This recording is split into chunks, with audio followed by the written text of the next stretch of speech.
मांजर असतं ना, मांजर त्याला जर कोंडलं ना ते पण नरडं पकडतं. मी तर माणूस आहे. भले डायबिटीसने आजारी असेन, भले मला घरचे लोक सगळे मारत असतील.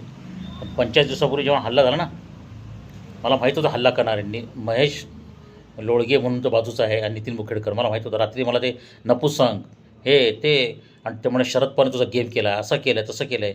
अरे बाळासाहेब ठाकरेबद्दल पण घाणेरडे बोलत होतो. हे सगळ्या गोष्टीचं मी सांगितलं तर लोकं मारतील. त्या हडकोमध्ये राहत होतो छत्रपती संभाजीनगरमध्ये.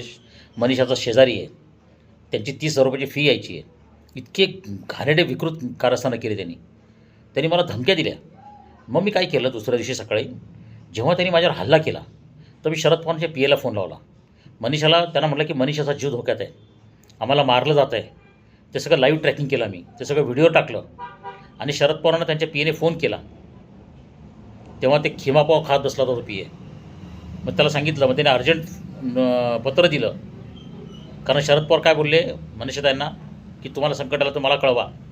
10 वर्ष मदत नाही मागितली. मी मनीषाला म्हटलं तुझे शेजारी, तुझे नाते, तुझी आई मारतीये तुला, तुझ्या नवऱ्याला मारते, आता तू बघ काय करायचं ते. मी पोलिसांना नाही बोललो. मग शरद पवारच्या पीएने सिडको पोलीस स्टेशनचे गायके म्हणून अधिकारी त्यांना फोन केला. अशा पद्धतीने मी शरद पवारची जबाबदारी निश्चित केली. मला त्यांना त्रास द्यायचा नव्हता 85-86 वर्षी. पण काय करणार, सुरुवात तुम्ही केली साहेब.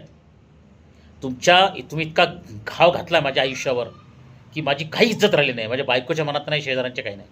सगळ्या महाराष्ट्रात तुम्ही कलंकित आणि बरबाद करून टाकलं मला. तुमची जबाबदारी नक्की केली मी. सिडको पोलीस स्टेशनला पण पकडलं मी. शरद पवार साहेब, हे तुम्ही बरोबर नाही केलं. मी मध्यमवर्गीय गरीब माणूस आहे. मी तुमच्यासमोर एकदम फालतू माणूस आहे. मी तुमची ऑफर नाकारली. तुम्हाला तुमचा अहंकार नियंत्रित ठेवता आला पाहिजे. ज्या अनिरुद्ध देशपांडेंनी दहशत केली, सगळं हे केलं, तुमच्या मनात विष कालवलं मनशक्तीच्या लोकांनी आणि बाळासाहेब कोळेकर मार्फत गेम झाला. तुम्ही माझ्या बायकोला सांगता की तू ब्राह्मण वाटत नाही, मराठा वाटते, तू माझ्या बायकोची जात बदलली. साहेब मला सांगा तुम्ही, आज मी जर मारला गेलो, माझी बायको मारली गेली, काय होणार आहे मला तुम्ही सांगा.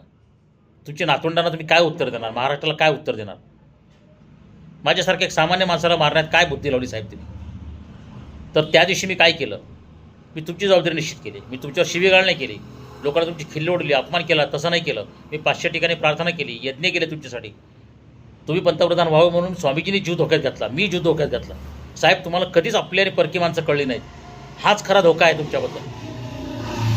कलमाडीने तुमचा घात केला 91 साली. राष्ट्रवादीच्या वेळेस मी तुम्हाला बोललो होतो.